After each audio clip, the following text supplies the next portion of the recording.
clear argument that Strawson makes. I say it's a clear argument in the context of freedom of resentment.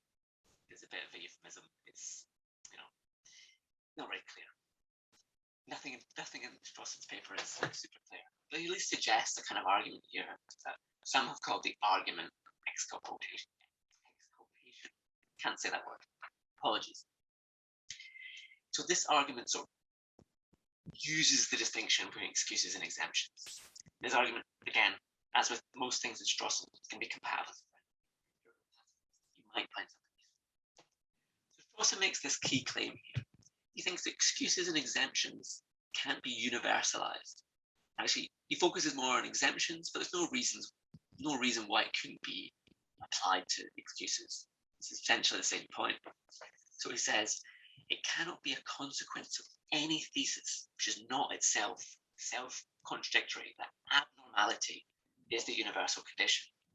So abnormality here, again, is he means kind of being exempted, and he's using abnormality to mean people with, I guess, extreme mental illnesses and other issues like this. It's not a very nice term. I think his point is really about being exempted. When he thinks about abnormality, he's thinking of people who are not like everyday humans with their normal capacities, which could include children, could include the severely mental ill, it could include others who are incapacitated in various ways. But he thinks that it can't be a consequence of any condition that, being exempted is a universal condition. So basically, it couldn't be the case that everyone's exempted from our responsibility practices. That's just not how they work. I take it here that the underlying thought is that excuses and exemptions are exceptions. There's general things that happen. There's things that generally happen, like people being held responsible, people being praised and blamed, people getting angry, people apologizing, people expressing other reactive attitudes like gratitude and admiration, people being forgiven, and so on. But when people are excused or exempted from this practice, that's the exemption. Practice exists there first, and then there are exceptions where people are let off for today, let off in the moment, let off because of something that's affecting them, or let off for the longer term, but they are inherently exceptions. Suppose someone's trying to excuse or exempt themselves. Strawson thinks we're going to want one of the exemptions that he mentions. I couldn't help it, I'm not myself today, I'm suffering from severe stress, severe mental illness. Well, he seems to be suggesting, because he's not explicit about this, that we wouldn't accept something like, well, I was causally determined to do it. Because if you're causally determined to do it, then it's an excuse that applies to everyone, or an exemption that applies to everyone. And if it applies to everyone, then it's not really an excuse or an exemption, because those are inherently exceptions. So any excuse or appeal to be exempted that somebody makes on their own behalf or on the behalf of another has to be, an exception. It has to be, I won't say an aberration. It has to be like an exception. Something that doesn't really happen all the time. Something doesn't hold all the time. And that's why you're excused from the normal practice of being responded to with anger and resentment, because something that's not normal has happened to you. If it were normal, then there seems to be suggestion that it wouldn't excuse you.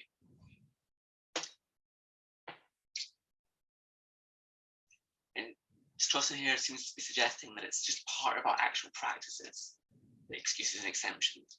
Excuses and exemptions are exceptions, and so cannot hold universally. And anything that does hold universally is not a good excuse for exemption. So it's quite a novel argument. So if Strawson is right, then it gives a way of sort of undermining kind of skepticism.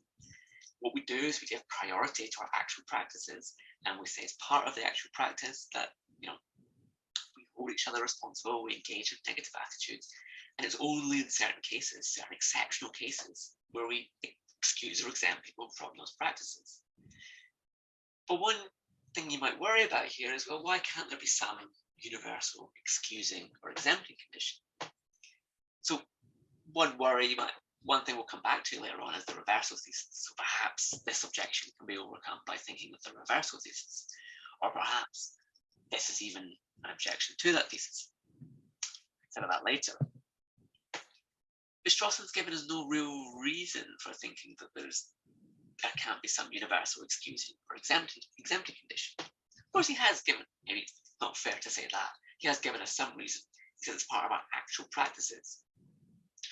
But as Michael McKenna has argued in a paper in 1998, it could be that there are, and he's drawing on here on Gary Watson's 1978 paper, The Limits of Evil, there could be an excusing or exempting condition that's kind of internal to our actual practices. Maybe it's part of our actual practices that we do excuse people universally. And so McKenna, drawing on Watson here, thinks about cases of people with bad histories, and in particular Robert Harris. Seems like he's the kind of person with a bad history that we think is responsibility weakening, or many people think at least weakens and perhaps removes responsibility and freedom. Now, it could well be that everyone has a bad history like Harris. And the thought here is that if everyone has a bad history like Harris, then everyone could lack free will and moral responsibility. But perhaps it doesn't have to even be everyone in the world. Another way of thinking of this is perhaps there are just, communities or societies or periods in history where people haven't met all the conditions on free will and moral responsibility. Perhaps they've all had bad histories. Perhaps they've all, haven't been quite aware enough of moral facts, or had quite developed capacities for free will, free agency, and so on and so forth. These kinds of people might seem like they're exempted or excused, like universally in their particular situation. It seems like you could appeal to the Strawsonian line here and say, like, no, for them, everyone that counts as part of their moral community is morally responsible because they're part of their moral community, and the kind of condition that we say would hold universally here can't excuse or exempt anyone. Seems like it could be an issue, at least if we're looking from our current moral community, how we think of people as being moral agents now. Seems when we look back at some historical community, apes, as they were just developing into humans, let's say, you might think, well, they're not responsible. But perhaps a Strawsonian would be forced to accept that, even back then, they were responsible. Of course, maybe the Strawsonian would bite the bullet here and say, like, look, it's just a fact we have to accept our actual practices, that we do engage in these attitudes.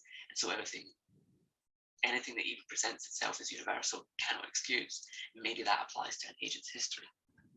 There's further debate to be had here. I don't think there's a settled question about whether this argument works or not. It certainly has its adherents and has people that reject it.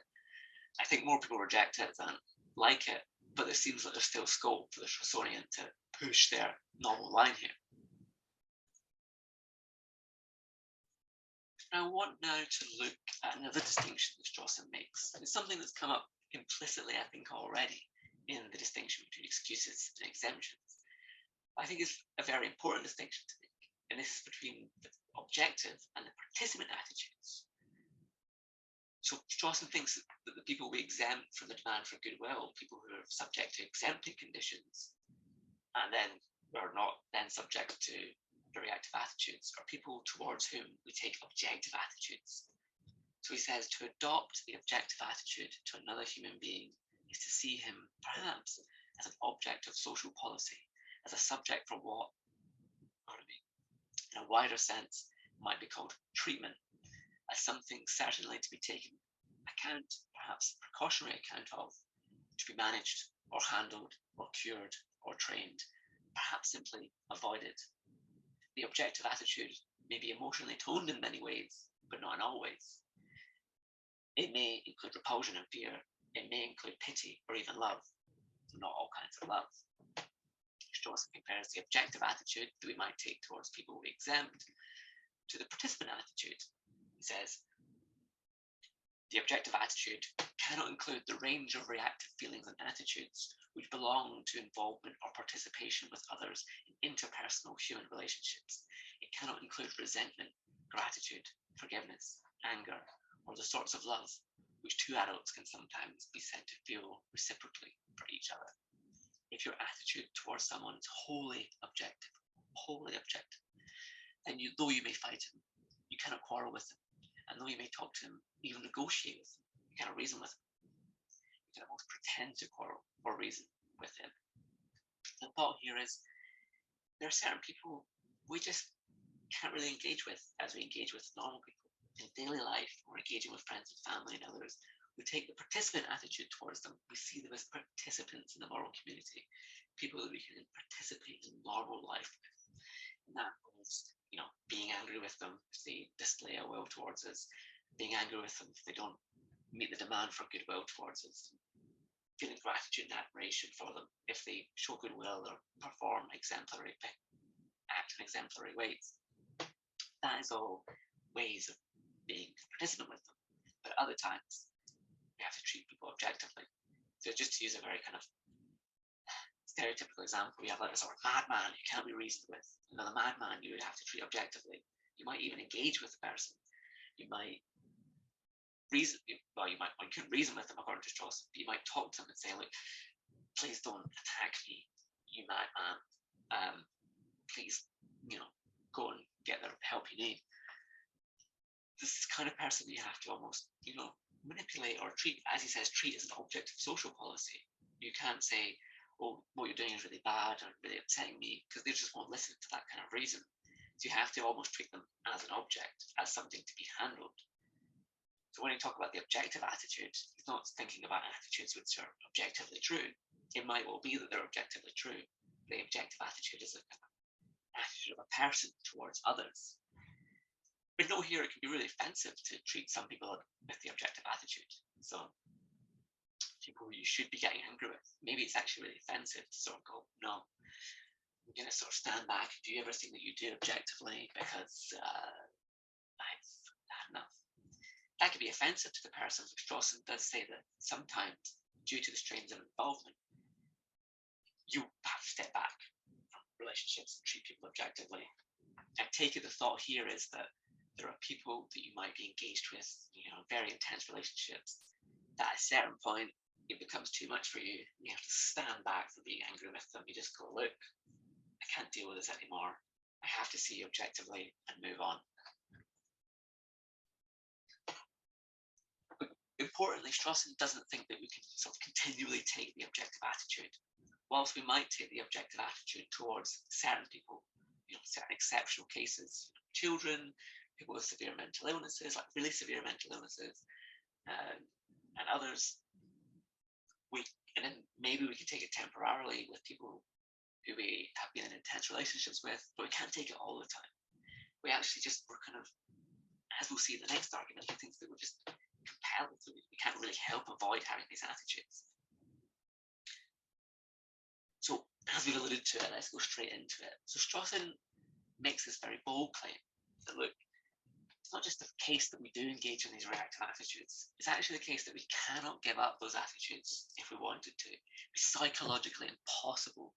We can exempt people, we can excuse people, we can occasionally go to the objective attitude to avoid the strains of involvement, but we can't systematically give up those participant attitudes, those reactive attitudes. We're forced into them, we're psychologically compelled into them. And basically here his argument is just like, look, it's just part of human nature. It's part of human nature that we have these attitudes. Like what it is to be a human in a personal relationship is to have those attitudes. So we just can't abandon it. We can't abandon these attitudes even if we wanted to. The people have pointed out here, this might not be the best objection, right? Because there have been certain attitudes historically that people have had towards things, such as ritual sacrifice, that we have abandoned. We've abandoned many attitudes that we've had towards the world and others over time, as we've thought, maybe that's not the best way of thinking about people and things. Maybe ritual sacrifice is actually bad.